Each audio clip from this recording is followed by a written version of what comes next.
সকাল হলেই একটাই কথা, আজ কি রান্না হবে। তারই কিছুটা সমস্যার সমাধান নিয়ে চলে এসেছি। নমস্কার, অনির রান্নাঘরে আপনাদের স্বাগত জানাই।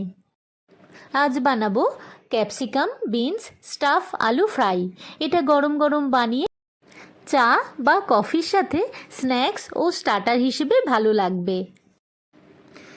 প্রথমে বিনস আর ক্যাপসিকাম ভালো করে ধুয়ে নেব, নিয়ে লম্বা লম্বা করে পিস পিস করে কেটে নেব। অল্প করে নুন মাখিয়ে নেব। 4টে সিদ্ধ করা আলু নেব, আলুটা ভালো করে মেখে নেব। প্রথমে নুন দেব, তারপর একটু লঙ্কা গুঁড়ো দেব, একটু জিরে গুঁড়ো, একটু গরম মশলা গুঁড়ো, একটু আদা আর একটু টমেটো সস দিয়ে ভালো করে মিশিয়ে নেব।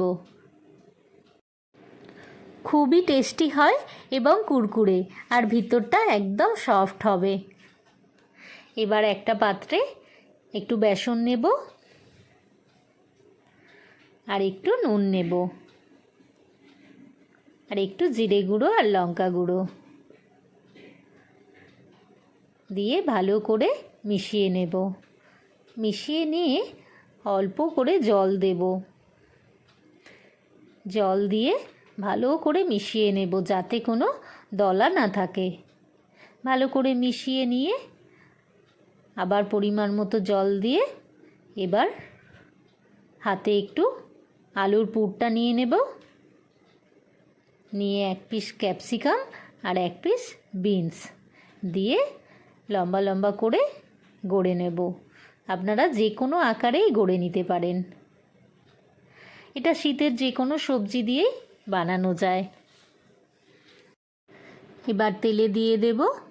সঙ্গে সঙ্গে উল্টাতে যাবেন না, কিছুক্ষণ হতে দেবেন, তারপর উল্টে দেবেন। খুব সহজে বানিয়ে ফেলা যায়। এবার তুলে নিয়ে পরিবেশন করব। এই রকম সহজ রান্না দেখার জন্য চ্যানেলটি সাবস্ক্রাইব করে দেবেন। সবাই ভালো থাকবেন, শরীরের যত্ন নেবেন। দেখা হবে পরের একটি ভিডিওয়।